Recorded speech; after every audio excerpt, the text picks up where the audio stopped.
The Notsi narratives is simply the Exodus story of the Bible.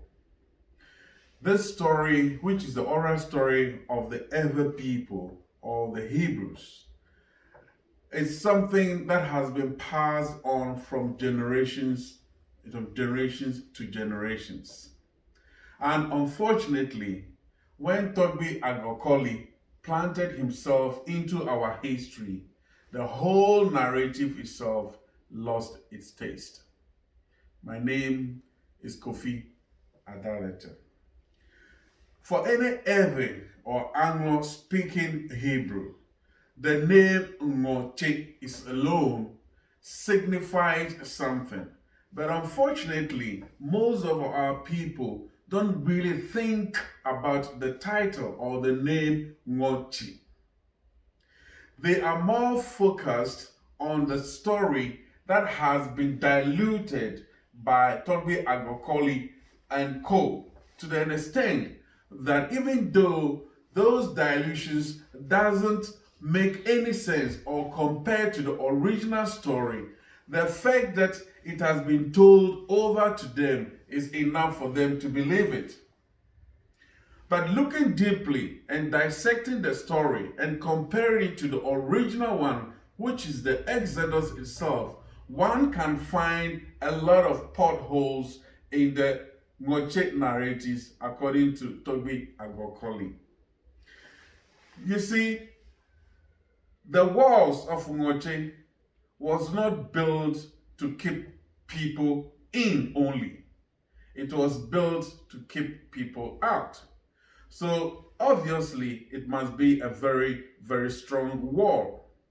The fact that people have to fetch water to kind of pour onto the walls to make it soft enough for them to dig a hole and pass through is something that one can really find very difficult to understand.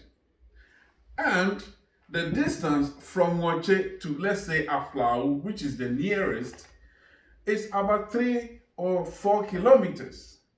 Now, having over 4 million people in queue or in a formation running away from Togbi Agokoli, by the time those in front reaches Aflau, the middle part and the last part will still be in Notsi. And that alone is enough for the guards or the security personnel or the patrol personnel of Togbi Agokoli to be awakened to it. You see, I'm putting the facts into disarray because that is what our people believed. And come to think of it, how then would you even say that our people walked backwards into West Africa? From where? Or walk backward from Notsi into Angloga or into Flau? Please, who can do that? Now, just imagine 3 to 4 million people with the sick, the old, the goats, the ducks, the chicken, and with all their belongings running away from Togbi Agokoli, who has got guards, who have got security personnel, who are guarding them to make sure that they can never run away from him. But yet they were able to do this feat? Is that possible? That these millions of people can run away without any guard whatsoever getting to know of it? What kind of a prison break would that be? Seeing people dress up in their costumes with, their belongings, the mats, the food, just name it. Is it possible for one to break a prison like that? No, it is not possible. It is not possible at all. So when you compare all these, you will know that the story according to Agokoli of the ERVEH people escaping from Notsi in Togo is far different. And in actual fact, one cannot even fathom the reality that such a thing can happen. So we are telling you that the true story of the Notsi narrative actually happened outside West Africa during the Exodus of the Hebrews. The reason is that the Notsi story, according to Togbi Agokoli does not have the pattern of water in it. But the story itself, or the title of the story itself, tells you that there is a pattern of water.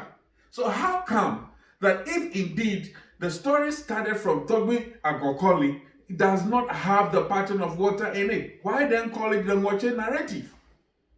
Because, ladies and gentlemen, my fellow countrymen, Notsi simply means pattern of water. Ngo is to pierce, and Chi is water.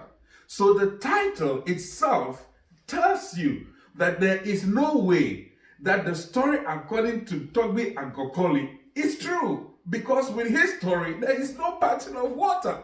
But the story that has been told from generation by our ancestors who came to settle in West Africa has got pattern of water in it. That is why they title it Ngo Echi, pierce and part water. Well, I hope you have got the story. But my brethren, I'd like you to get hold of ERVERH Maoli's Vanya book and read, and there you get more of this amazing story. I thank you for now.